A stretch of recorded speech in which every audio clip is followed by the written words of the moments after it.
What's up, YouTube friends? Now this is my view today out my patio window. We got a few inches of snow just the other night, and they're teasing 6 to 10 more inches Tuesday night. But here is my hope for spring. As you can see, all my seedlings have come up, and it's been about 2 weeks. So today I'm going to show you how I'm going to thin those out.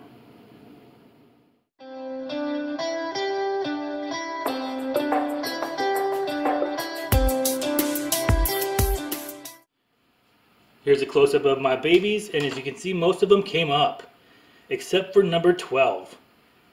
Those most likely are older seeds, and I probably should replace them. Now I did write this down when I planted these seeds, but I lost my list, so it's going to be a total surprise in the garden. So now I just grabbed some little scissors, and I'm going to thin these down to 1 plant per cell. Now at this point, it's your choice to decide which one you think is healthiest. So I'm just going to go with my little scissors and snip out any extra plants. Now you want to use scissors as opposed to just pulling them out, because you do run a risk of pulling out your healthy plant too.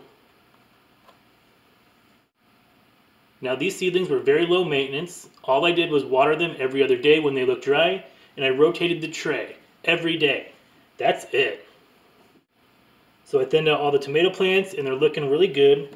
Now some of these are pretty leggy, and that's fine. Once we go to transfer these to cups in about a month, we can just bury those down a little deeper. And for the peppers, it's the exact same thing.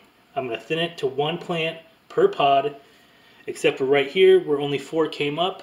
In my garden, I need 4 plants of each variety, so I'm going to keep all 4.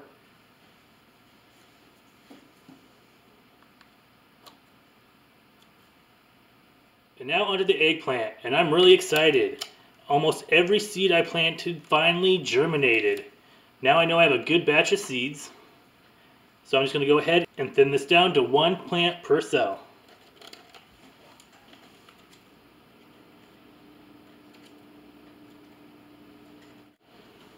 Alright guys, so I have everything all trimmed up, and these little seedlings will be sacrificed to the compost gods. They will not go to waste.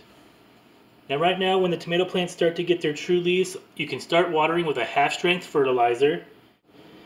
And in about a month, we can go ahead and transplant these into cups, and I'll bring you back then. I hope you give this video a try. If you like this video and want to see more of my videos, go down below and hit the big red subscribe button, and give this video a big thumbs up. If you have a question about this video or any of my other videos, or would just like to leave a suggestion for a future upcoming video, leave me a comment. Head on over to Facebook and Twitter at Scrappy's Patch if you'd like to be friends over there. And as always, thanks for watching. Keep hoping that spring is on its way, and I'll see you next time.